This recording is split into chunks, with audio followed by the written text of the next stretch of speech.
欢迎来到素我直言，我是素哥。那我今天呢，要来跟大家分享一下桌游的一些秘辛。那今天我们请到了新锐的桌游设计师大成来跟我们分享一下如何制作桌游。那制作桌游有什么辛苦谈？那因为我本身自己很喜欢桌游，那大家可以看我后面收集一堆桌游，那所以才特别请到大成来跟大家分享一下。那大成要不要介绍一下你自己？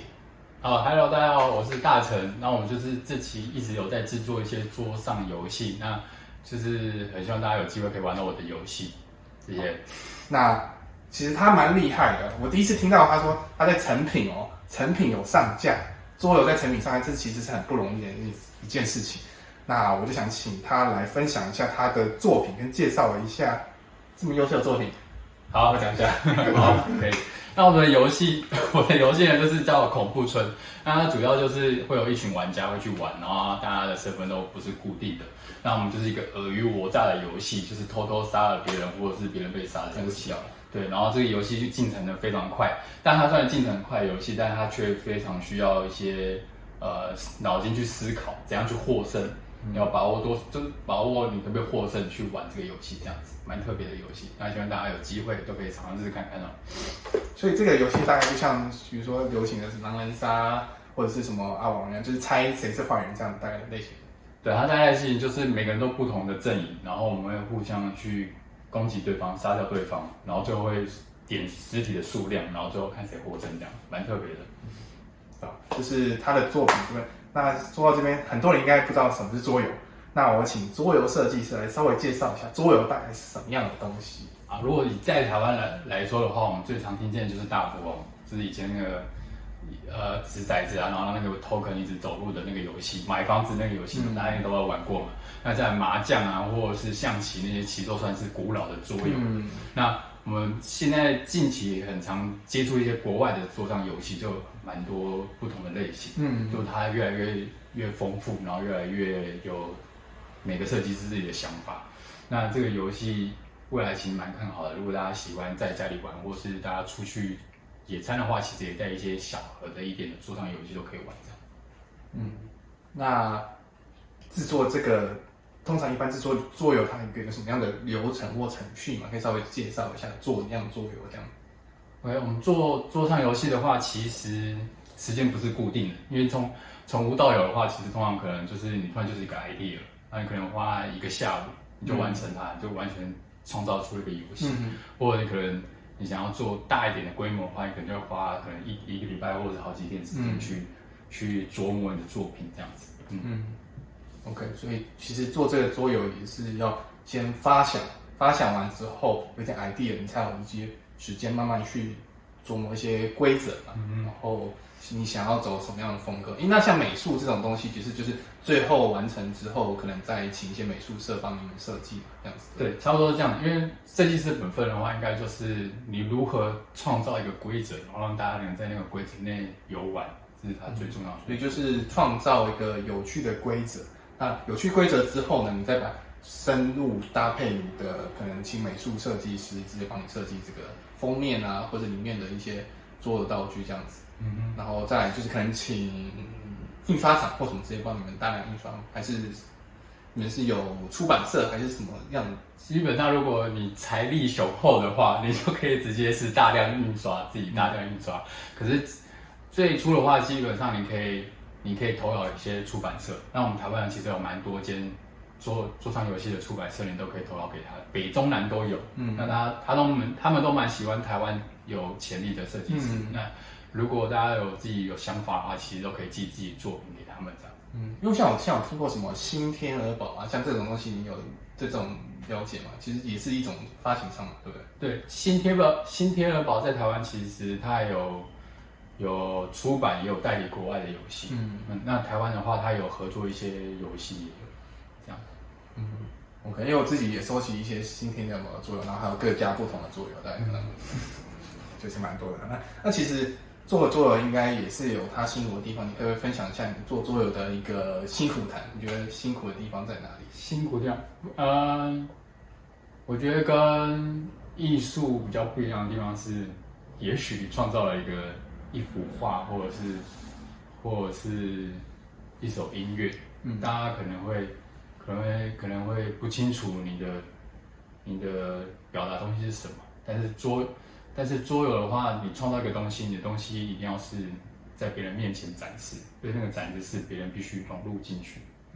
那他有可能会在规则上没有办法听懂，那你就会这种时候你就比较容易遇到挫折，说啊我怎么讲他都没办法理解这样子。对，我觉得能通顺自己的规则是一个蛮重要的。所以你之前比如说测试游戏或者做这个桌游的时候，有被人反映什么样，比如说很烂啊或什么之类的，你有没有什么觉得很挫折之类的？有遇到这样的情况吗？很常遇到啊，很常遇到。烂游戏，你创造一个东西，通常都会就是遇到一些挫折，但是其实大家都是为了琢磨你的东西，你也是为了自己精进自己，所以就是去做创造，去失败跌倒，然后就继续爬起来，就继续创造，这就是创作嘛，它通常都是这样。所以会有些人说你，你怎么抄袭别人这样啊？抄袭的话，这个比较难讲，因为其实就是这个就是跟著作权的关系，所以它比较复杂一点，没办法很简单的解释。对，如果真的对方觉得说啊，你就像某个的游戏的话，那你其实可以再重新审视一下自己游戏，说你虽然跟他很像，但你有什么亮点是他没有的，那你就可以在那个亮点上继续做琢磨。就是因为很多东西都是大家的经验创造出来，一定会有人累积，一定会有人新的经验这样。所以那你之前你的作品，像你的这个捆布村，你大概花多久时间做这一个？这个的话，我大概应该花了大概1-2个月的时间做一个发想。那个发想就是一个它有点像乱枪打鸟的感觉。就想让你画一张白纸，你可能有个起始点，可是那个起始点就是一个乱码，就是乱画这样，你完全找不到你到底要的什么。但最后到一个定案之后，就是花了大概30个月的时间，专门琢磨在就是一个分阵营，然后怎么样去杀掉别人的角色，然后自己的角色活下来的事情，所以大概花个半年的时间去制作这个游戏，然后它最后完成的话大概是1年。所以那在制作这个游戏的当中，那你觉得你有遇到，比如说你可能在找出版商帮你出版的时候，或者是这些流程上，你有没有觉得比较困难的地方？就是觉得说，是都没人要下赞助，还是你怎么样找出赞助商或者这些出版社帮你出版？流程稍微分享一下。基本上你投稿的话，其实有一些出版社他要回几个回复你，他可能会有3个方式嘛。第一个方向就是说，我很喜欢你的作品，我们来详谈，很恭喜你成功了这样。第二个的话就是说，你的作品可能还需要更多的测试，所以也许他会找你过来去测试一下，那可能就会他也是对你有兴趣，就可以去制作这个游戏。那第3个的话就是他觉得这个游戏还需要再多琢磨，然后他可能会给你一些意见，这样子。那最后的话，其实他有可能说你的游戏类型我们已经在做了，但这种事就不要气馁，其实你就可以试试看别间出版社。所以你自己是先想好题材，然后就是自己找出版社，还是他们在找你？我找出版社，我自己去找，然后投了几家，这就秘密再不跟你说。好，那这个是他的辛苦谈。那你觉得最大成就感什么？做这样桌游设计师对你来讲有什么很大的成就感？最大成就感这样子？最大的成就感就是你可以想象就是你面前有很多纸，然后你上面有很多字母，然后甚至是颜色，然后你定义了这些东西，你定义了这些纸，你定义了这些纸张，然后给它的名称，就在就是这样这个瞬间，你就会觉得，就是完成的那个瞬间就非常有成就感，就好像你创造了一个世界，你创造了一个国度，然后那些纸啊，那些配件都是活生生一个角色在你的世界里面，就好像活出他一个生命这样子，然后突然就像幻想着自己的小世界。对，差不多是这样，听起来蛮有趣的。那做桌游的话，因为我自己玩过不同桌游，那我知道桌游的话，其实有很多种类型，什么好像阵营啊、策略啊，然后什么什么像棋盘式一样那种像象棋啊，就不同类型的东西。那你做这个东西，你会有什么想象？你说想要做的是什么样类型的桌游？你当初的时候在讨论这件事情的时候，你有想过，就是有确定说你想做哪种类型吗？还是你也是慢慢测试不同的玩法之后才决定说，哦，我想要做策略，我想要做这种角色扮演，或者是完成桌游这种棋子上面这种桌游？其实越玩游戏、玩桌游玩越久，就越希望可以玩更深度思考的游戏，就大家俗称的说更策略的游戏。那在制作的话，其实就会创作上就会分2种模式。第一个模式的话，就是也许就是你可能去捷运站，然后或是搭公车，你就在排队，然后就会想说，排队是不是能做成一个机制啊？它是不是能创造一个桌游，就是大家等公车的桌游？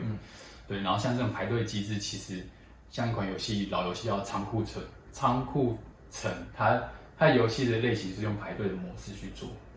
对，然后或者是你可能有个主题，可能有人找你说他想要做一个关于什么赞助那种采那个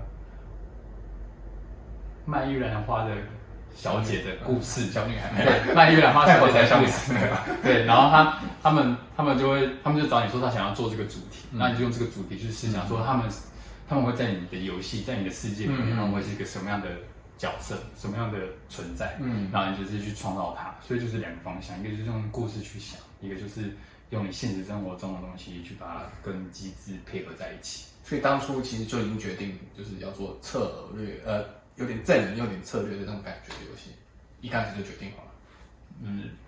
看情况。我说你这一次这个啦，这一次个情况，这个没错，这个就是先已经决定好阵营，就是你想要做阵营。这也是一直边走边看，慢慢做摸出来。其实原本一开始可能也不是很清楚，也是摸，然后之后跟就是也许就是你可能就是是一个不一样的题材，你从来没有做过的题材，然后你就想去试它，对吧？你可以尝试一些新东西，那听起来是蛮有趣的，你不断的尝试，然后去 try and error， 那可能花了1年、半年甚至更久的时间。你有听说最长做有大概花更久的时间，有那种10年吗？有这么久？10年我没听过，但是有一些人的作品是公开测试了1-2年后才会出版，因为他们非常希望他们的作品可以是完美100% 的展现给别人这样子。OK， 所以大概1-2年左右是一个平均值吧。对，应该好，那是蛮有趣。那我是听说啦，你好像有在筹备下一款游戏、下一款作品，那可不可以来稍微分享一下你的下一款作品？好的，在我们新的作品就叫什么电影？那这个游戏呢，玩的方式就是大家会扮演一个电影的导演，那他们就是每一位导演要去争夺一个导演的一个争霸赛，然后看可以当最厉害的导演。那怎么玩呢？他们用一些图片，然后去联想一个新的故事，然后这故事里面就会有个主角，那主角会在这个故事里面他会有什么样的感受？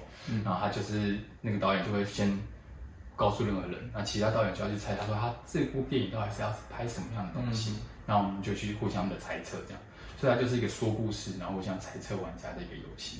说故事的类型的游戏，没错，那就是很多不同的故事，你想拍什么随便讲，对，就是自由发想，一个脑力激荡，想讲什么就讲什么。对，那大家会生气吗？讲一讲会生气吗？很容易生气嘛。因为有的游戏我知道玩一玩就吵架，因为像嘴炮类型就是讲啊、推理啊，就很容易生气。会吗？还是你的游戏其实不会？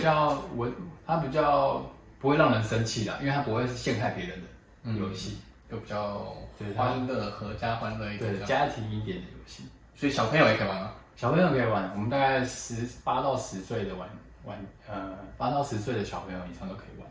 OK， 听起来蛮有趣。那大人也许会对这种电影导演也许蛮有兴趣，所以这款游戏大家都拭目以待，听起来是蛮有趣的。那这个名字叫做什么电影是吧？对，什么电影？好，那就谢谢他分享他的新作品。那除此之外，那我想请他分享一下，就是自己有没有喜欢的桌游啊？因为桌游世界就是很多种，有什么特别喜欢的桌游或桌游类型，可以跟大家分享一下。然后也有可以推荐一些想入门桌游的玩家，就是他可以玩什么样类型的游戏或什么游戏可以先入门这样子？ OK， 如果要入门的话，我觉得有个入门款叫情书，情书系列的衍生品很多，所以它可能有狼人的衍生啊，或者是最近漫威有跟他合作。那情书游戏都一场玩就是10分15分钟，所以它很适合电档。你可能就是出门前大家等一下的话，你就可以拿出来玩，或者是去野餐，你就可以掏出来拿出来玩，或者是更极端一点，搭公车的时候你可以拿出来玩这样子。对，这是比较最入门的游戏，就小小的像扑克牌一样这么大。对，它就那么大，而且它现在就是10几20张牌而已。对，然后如果想要玩就是进入策略的领域的话，我蛮推荐就是一个叫《大航海时代》的游戏。那它现在是那个爱乐士桌游，他们有出版有代理这个游戏，那就可以去找他们玩玩看，对吧？因为它这个游戏它就是扮演大航海的时代，然后就是去围绕岛屿，然后去获得看你可以最多的钱这样。它是一个很简单的策略游戏，蛮特别的。那你最喜欢的就是有什么策略，什么特别的策略游戏，或特别什么游戏最喜欢的？有特别一款吗？或者是说喜欢的是类型是什么？喜欢的类型是什么？就是越玩越觉得想要玩重一点口味的。但我最近蛮喜欢一个叫做《魔幻力量》的桌游，对，它就还蛮有当魔术师的感觉，所以它有机会你可以玩这么重的游戏的话，可以试试看。听说是要玩6个小时，听说我们第一次玩8个小时多8小时，对，好嘞，这真是不是一般人可以想象的。当然有兴趣的话，就会觉得这个很容易啊，不难啊。那我自己是喜欢阿王的那种阵营类型，大家就像狼人杀这种嘴炮啊，讲几句话，然后猜谁是坏人的，对吧？这是现在很多人流行的游戏啊。那我自己也买了很多桌游，那大家有兴趣，以后有机会大家也可以一起欢乐来玩一下桌游。然后呢，今天呢，我们非常谢谢他来这边分享他的辛苦谈。那我想说，你有什么其他想要跟大家讲的东西呢？有什么特别想要？不然我们即将结束喽。想加入桌游设计师的各位，就加入桌游设计师就自由决定，自由决定。那你好像还有一个活动要跟大家分享。如果4月25号有空的话，可以来我们那个桌上游戏年度测试会啊，它是没有门票的，它是免费的。那它大概会有70、80个摊位，然后每个团体都带出他们自己创作的游戏，那边几乎都是原汁原味、原创的游戏，然后都是还没面世，就是还没让大家所知晓的，所以你可以去那边去玩玩看，然后去体验大家那种有些是独立设计师啊，有些就是出版社的新游戏，还蛮有意思的。那他在哪边？你要分享一下，要讲一下。地址我没有记得，我不知道。好了，地址我没有记得。这个之后我们在我们的粉丝频道上面留下更多留言，跟大家讲说，怎么去，大概位置在哪，活动内容大概是什么样的东西。啊，今天就谢谢大成新锐设计师，我在成品上架，大家有兴趣买一下。那他未来之后的作品也多多捧场，那就这样，感谢各位。